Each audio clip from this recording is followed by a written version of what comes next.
Nestled in the woods on Fort George Island, the Neff house was constructed by local architect Mellon Clark Greeley, once considered to be the dean of Jacksonville architects. Greeley was hired by Chicago businessman Nettleton Neff to design his winter home located on the side of Mount Cornelia, the highest point in Duval County. Designed in Tudor Revival style, Greeley considered it his most unique home, but not his favorite. The home's most notable features are the circular entry tower with its semicircular wrought iron balcony above the front door. Unfortunately, Neff never saw the completion of his castle-like home due to a series of unfortunate events. In August 26, his wife died in a fire that destroyed their summer home in Roaring Brook, Michigan. The fire was believed to be started when a gas stove within the home exploded. Nearly 2 years later, Neff's 21-year-old son, William, went missing from Harvard University.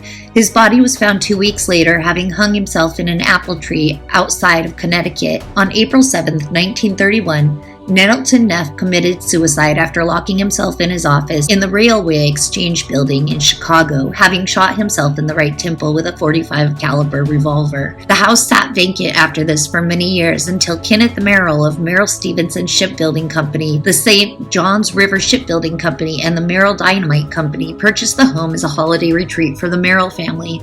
The Merrills owned this home until 1967, when they sold it to the Betz family. The Betz family was the first family to occupy the home year-round. Antoine Betz, a marine biologist, and Gary Betz, the president of a real estate and land development company, resided there with 2 of their 6 children. They added a kitchen wing, a garage, and a swimming pool, and had the house rewired. During the Betz family's occupation, the house contained an aura of mystery. According to Sandy Strickland's article in the Jacksonville Journal in October 1975, one could hear organ music in the 7-level, 21-room mansion, but no organ was ever found in the house. Mysterious phone calls were made, voices and banging doors were heard in the house, and glass from closed cupboards would sometimes crash onto the floor. Another very mysterious story that dealt with the Neff house was the Betz family, which was attached to a strange sphere located at the property in 1974. According to IntrigueMind.com, on March 26, 1974, Terry Matthew Betz, a 21-year-old pre-med student with his mother Jerry and engineer father Antoine, were out inspecting damage caused by a brush fire that broke out over part of their 88-acre they had recently purchased from Fort George Island, Florida. Their inspection of the property didn't find much, until they stumbled upon a peculiar, highly polished metal orb. At first they thought the orb was some kind of downed NASA satellite, or maybe even a Russian satellite. Could it have something to do with the fire? They inspected the orb, but they didn't find any impact crater or any evidence that the orb had been damaged in any kind of way. So they thought it might be some kind of old-fashioned cannonball that somebody had silver-plated. They loaded up the 22-pound orb that was about the size of the bowling ball, and they took it home. The Betz family showed off the orb to relatives, including a 12-year-old Wayne, who was very much intrigued and perplexed over the mysterious orb. Terry placed the ball in his bedroom window seat, where it sat until Terry started strumming on his guitar, entertaining a friend, Teresa. Terry reportedly witnessed some reactions from the orb, which occurred moments after he started strumming his guitar. The strange orb began to vibrate, he said, like a tuning fork, and then started to emit a throbbing sound in response to certain notes. The Betz family dog was also disturbed by the kind of inaudible deep resonance coming from inside the orb. Jerry Betz was quoted in the Palm Beach Post newspaper on April 15, 1974, stating that there must be high-frequency waves from it. When we put our poodle beside the ball, she whimpers and puts her paws over her ears. As the days went on, they began to notice other things surrounding the sphere. When they pushed the orb across the floor, it would stop, vibrate for a moment, and then change directions and return to whomever rolled it first. It was noted on one circumstance that the ball rolled for 12 minutes straight without one single pause. The family soon realized that the sphere was reacting to weather conditions. The sphere was more active on bright days, like it was affected by the solar energy, and they also concluded that sunlight was clearly an influence on the mysterious sphere, although the sphere did not seem to react to direct heat or infrared light. Periodically, it would vibrate at a low frequency, like if a motor was running inside, the Betz family said. The Betz family found the ball had a very small but intensely magnetic spot on the surface. The surface of the sphere was like polished metal with no traces of any hinges, screws, or manufacturing. Only a small triangle was stamped on the surface.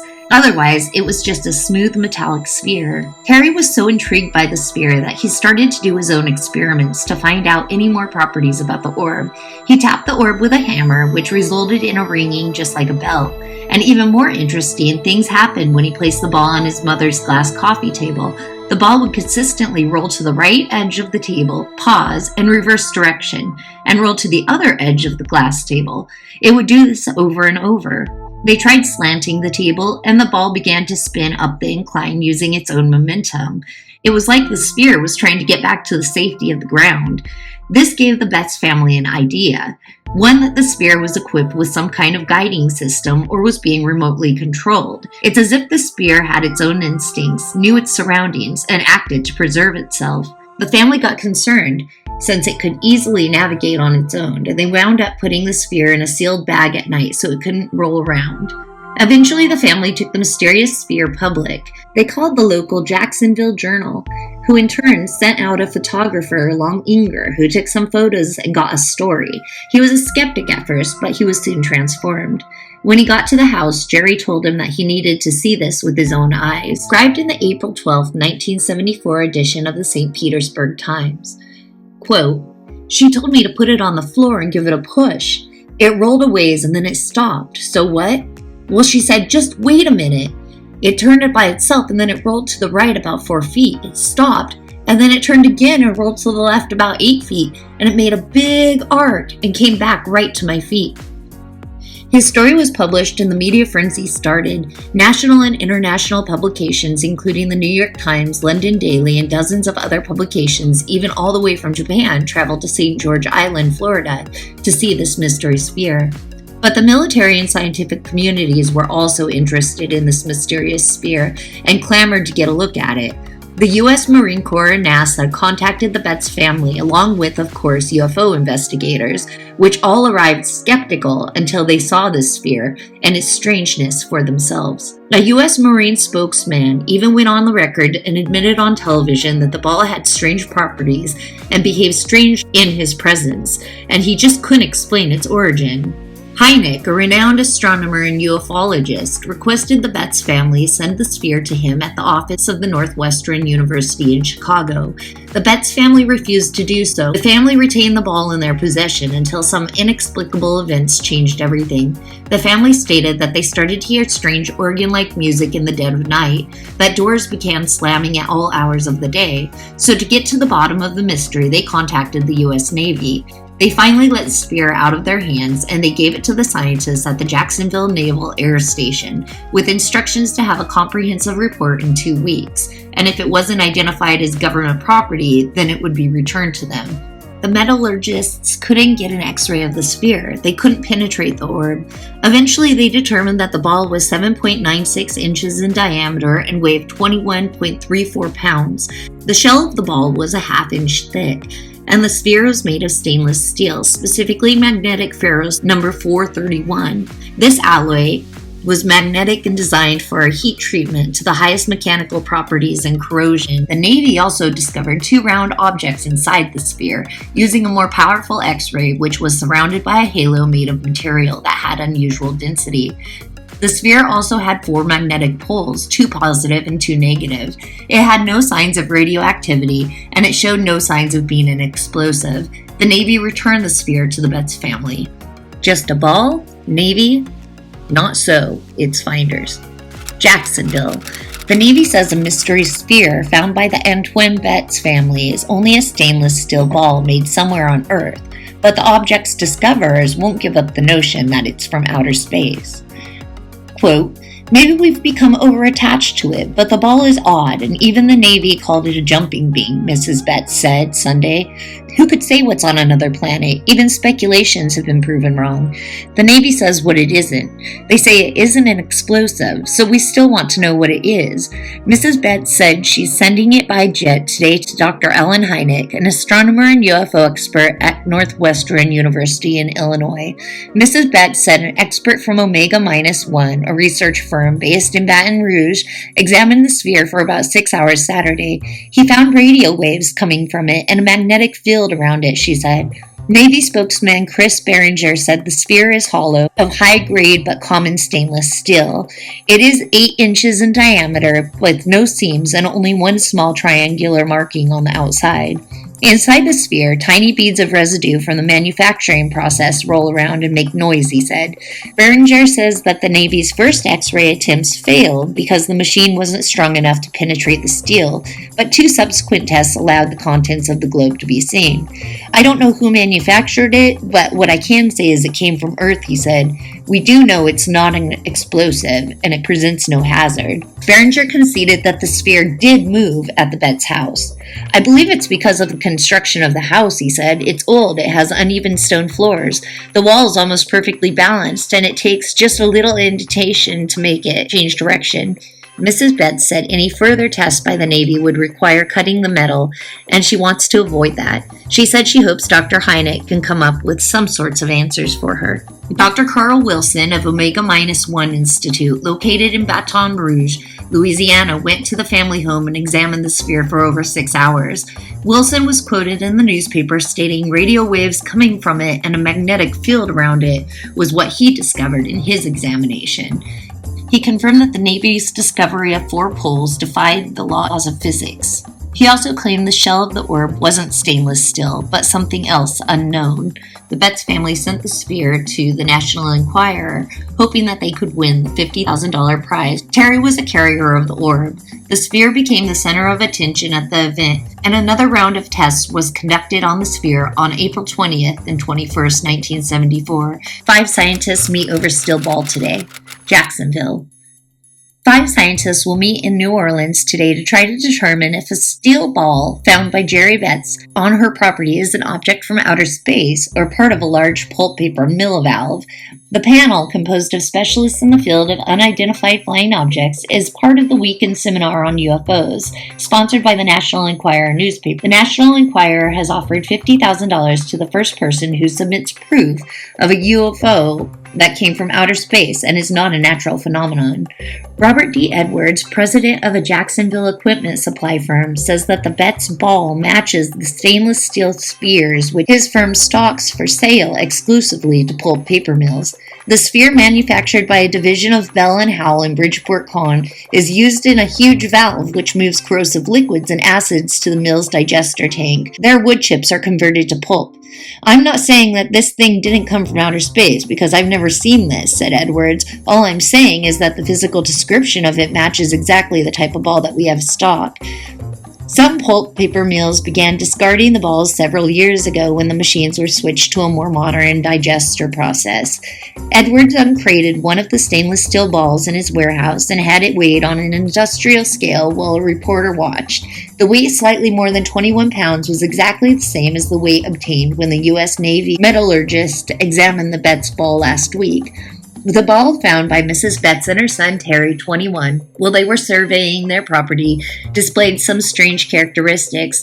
The ball rolls around without being pushed in the flat center of a coffee table, and it pulsates with slight back and forth motions there. Stanley Rose, director of marketing for Bell & Howell in Bridgeport, said he knew of nothing in the Bell & Howell spheres which would cause any kind of behavior. Again, we'd like to see the sphere and examine it to determine if it's one of ours, said Rose. Who knows, maybe it was left by little green men from Saturn or Mars. Dr. Hynek believed the object was man-made. The Betz family didn't win the prize, but another scientist colleague of Hynek's investigated the sphere while at the event, and Dr. James Albert Hart from the University of California at Berkeley was intrigued by the sphere. He announced his findings of the sphere at the International UFO Congress in Chicago on June 24, 1977.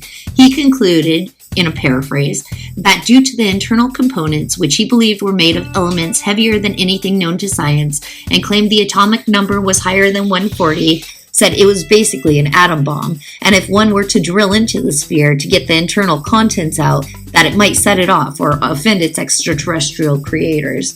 Around this time, the sphere and the family faded and seemed to vanish. Wednesday, April 24th, 1974. Sculptor James Sterling Jones of Dow's says the mysterious stainless ball found near Jacksonville probably is one of several he lost off the top of his Volkswagen in 1971.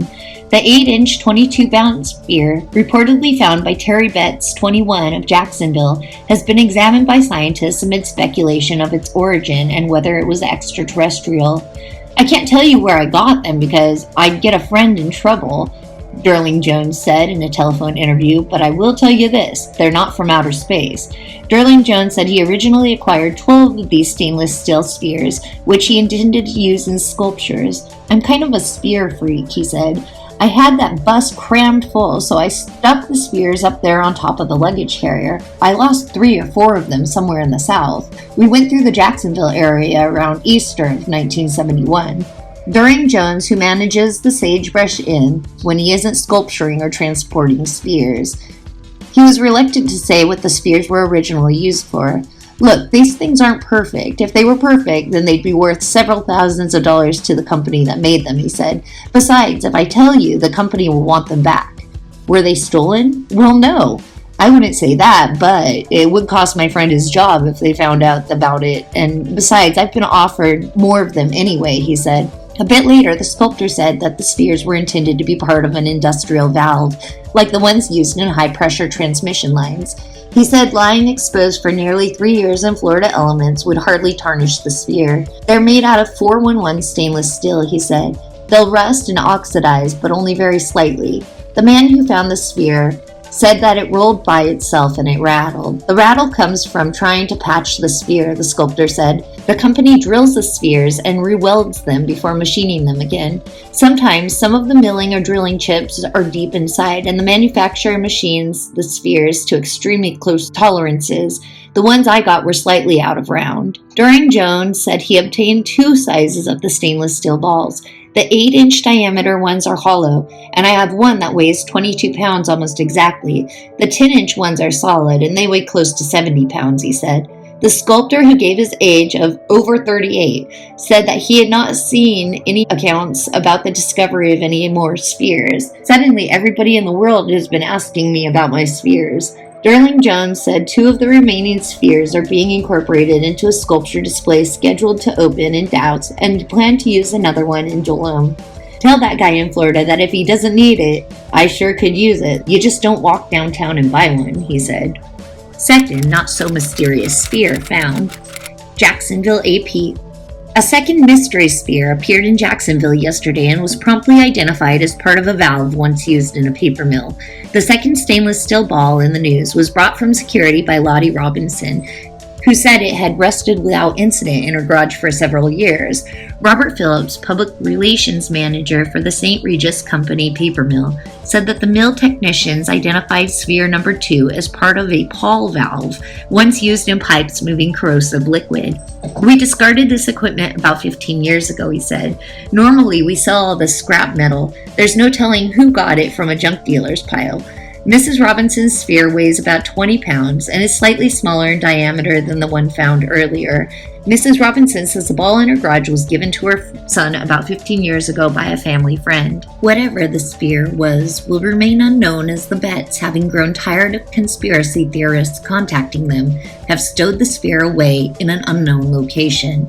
As for the Neff house, Fairfield Communities acquired the home from the Betz in 1985, and they used it during archaeological projects. The Florida Park Service bought the property in 1989 and used the house as office space for park staff. The wing added on by the Betz family was torn down in 2002 due to structural problems, and the house is now sealed.